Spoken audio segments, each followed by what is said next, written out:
पहिल्या टप्प्यातलं मतदान राज्यात पार पडलं। आता येत्या शुक्रवारी दुसऱ्या टप्प्यातलं मतदान होणार आहे।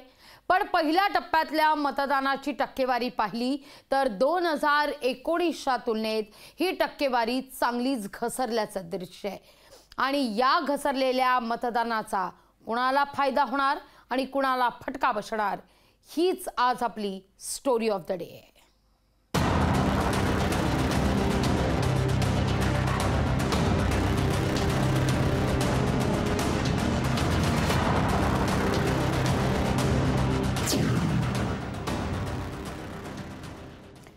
लोकसभेच्या पहिल्या टप्प्यात झालेल्या मतदानानं केंद्रीय निवडणूक आयोगासमोर मोठं आव्हान उभं केलंय।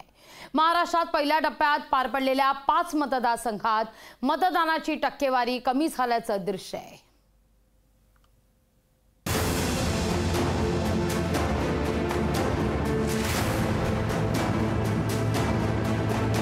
ऐन उन्हाळ्यात निवडणूक आल्यानं मतदानाचा टक्का वाढण्याचं निवडणूक आयोगापुढे आव्हान आहे। पहिल्या टप्प्यात 21 राज्यातील 102 मतदारसंघांमध्ये मतदान झालं। आकडेवारीकडे पाहता मतदानाबद्दल जनतेत उदासीनता का या चिंतेमुळे राजकीय पक्षांची झोप उडाली आहे। पहिल्या टप्प्यातल्या जागांचा विचार केल्यास 2019च्या तुलनेत सरासरी 70.71% टक्क्यावरून 66.38% टक्क्यांवर मतदानाचा आकडा घसरलाय। 4% घट ही राजकीय पक्षांना विचार करायला लावणारी आहे। 102 पैकी केवळ 4 जागा सोडल्या तर उरलेल्या 98 मतदारसंघांमध्ये गेल्या वर्षीच्या तुलनेत कमी मतदान झालेलं आहे।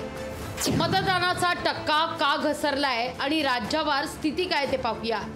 महाराष्ट्रात 2019 मध्ये 64.65% मतदान झालं। 2024 मध्ये पहिल्या टप्प्यात 63.70% मतदान झालं। उत्तर प्रदेशमध्ये 2019 मध्ये पहिल्या टप्प्यात 66.58% मतदान झालं, तर 2024 मध्ये 61.66% मतदान झालं।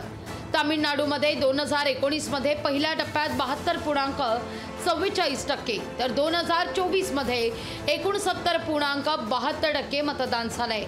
मध्य प्रदेशमध्ये 2019 मध्ये 75.26%, तर 2024 मध्ये 67.75% इतकं पहिल्या टप्प्यातलं मतदान झालंय। तर पश्चिम बंगालमध्ये 2019 मध्ये पहिल्या टप्प्यात 84.79%, तर 2024 मध्ये 81.91% इतकं मतदान झालंय। इतर सर्व राज्यातही अशाच प्रकारचा मतदानाचा ट्रेंड पाहायला मिळतोय। यामागच्या कारणांचा विचार केल्यास उकाड्याचं एक महत्त्वाचं कारण हे समोर येत आहे। पण त्या व्यतिरिक्त इतर अनेक कारणांमुळे मतदारांनी पाठ फिरवल्याचं सांगण्यात येत आहे। सर्वसाधारणपणे जेव्हा मतदानाचा टक्का वाढतो तेव्हा सत्ताधारी पक्षाच्या विरोधात जनतेची नाराजी व्यक्त होते असं मानलं जातं। मतदार विद्यमान सरकारला बदलण्यासाठी मत करतात असं राजकीय विश्लेषक आणि जाणकार सांगतात। पण यावेळची गणितं कशी असतील याचा अंदाज बांधणं कठीण आहे। निवडणूक आयोगानं बैठका करून याविषयी विचारमंथनही केलंय। जनजागृती तर सुरूच आहे। यंदा मात्र पहिल्या टप्प्यात अपेक्षित मतदान न झाल्यानं निवडणूक आयोगासमोर उर्वरित 6 टप्प्यांचं आव्हान आहे। ब्युरो रिपोर्ट, लोकशाही मराठी, मुंबई। दुसऱ्या टप्प्याच्या प्रचाराच्या तोफा आज थंडावल्यात। प्रत्येक पक्षानं आपापल्या परीनं प्रचार केलाय। 13 राज्यातील 89 मतदारसंघांकरता शुक्रवारी मतदान होणार आहे, तर महाराष्ट्रात 8 मतदारसंघात मतदान होईल।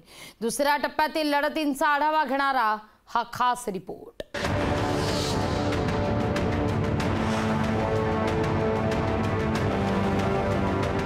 लोकसभेच्या दुसऱ्या टप्प्याच्या प्रचाराच्या तोफा थंडावल्यात। शुक्रवारी 26 एप्रिलला दुसऱ्या टप्प्यासाठी मतदान होणार आहे। लोकशाहीच्या उत्सवात दुसऱ्या टप्प्यात 13 राज्यांमध्ये लोकसभेच्या 89 जागांसाठी तर राज्यातल्या 8 जागांसाठी मतदान होणार आहे। दुसऱ्या टप्प्यात कुठल्या राज्यात किती जागांसाठी मतदान होणार आहे त्यावर एक नजर टाकूया। महाराष्ट्र आणि उत्तर प्रदेशमध्ये प्रत्येकी 8 मतदारसंघ, केरळमध्ये 20, कर्नाटकमध्ये 14, राजस्थानमध्ये 13 मतदारसंघ, आसाममध्ये 5, बिहारमध्ये 5 मतदारसंघ, छत्तीसगड, पश्चिम बंगाल प्रत्येकी 3 मतदारसंघ,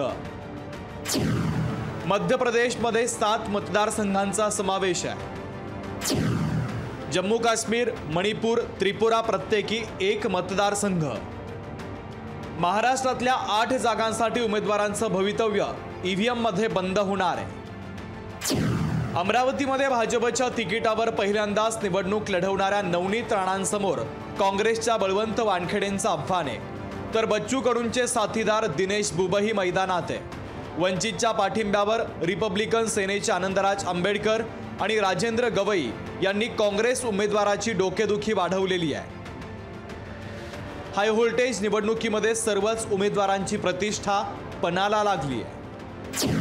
अकोल्यातून वंचितच्या तिकिटावर स्वतः प्रकाश आंबेडकरांची प्रतिष्ठा पणाला लागली आहे, पण महायुतीकडून विद्यमान खासदारांचे पुत्र अनुप धोत्रे यांना संधी देण्यात आली आहे। या तिहेरी लढतीमध्ये काँग्रेसकडून देखील अभय पाटील आपलं नशीब आजमावणार आहेत।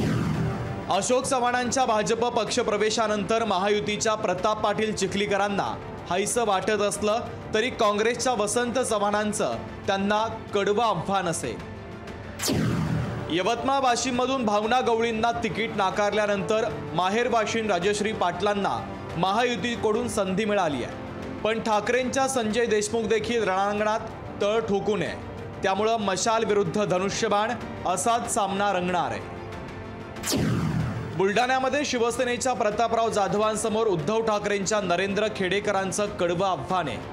आणखीन एक मशाल विरुद्ध धनुष्यबाण लढतीमध्ये रविकांत तुपकर हे देखील अपक्ष म्हणून निवडणुकीच्या रिंगणात आहेत। हिंगोलीमध्ये हेमंत पाटलांचा पत्ता कट करून उमेदवारी मिळवलेल्या बाबूराव कदम कोहळीकरांसमोर ठाकरेंच्या नागेश आष्टीकरांचं आव्हान आहे। आष्टीकरांसाठी ठाकरेंनी सभांचा धडाका लावला होता। वंचितचे बीडी चव्हाण देखील इथूनच रिंगणात आहे। महाविकास आघाडीकडे जाता जाता महायुतीकडे युटर्न घेतलेल्या जानकरांना परभणीत उद्धव ठाकरेंच्या शिवसेनेच्या विद्यमान खासदार संजय जाधवांचं कडवं आव्हान असेल। वर्ध्यातून शरद पवारांच्या अमर काळेंसमोर विद्यमान भाजप खासदार रामदास तडस अशी लढत असेल, तर वंचित देखील राजेंद्र साळुंखेंच्या माध्यमातून नशीब आजमावते। 8ही मतदारसंघात मोठमोठ्या नेत्यांनी येऊन सभा गाजवल्या, पण आपलं अमूल्य मत कुणाच्या पारड्यात टाकायचं याचा निर्णय जनतेला 26 एप्रिलला करायचा। ब्युरो रिपोर्ट, लोकशाही मराठी।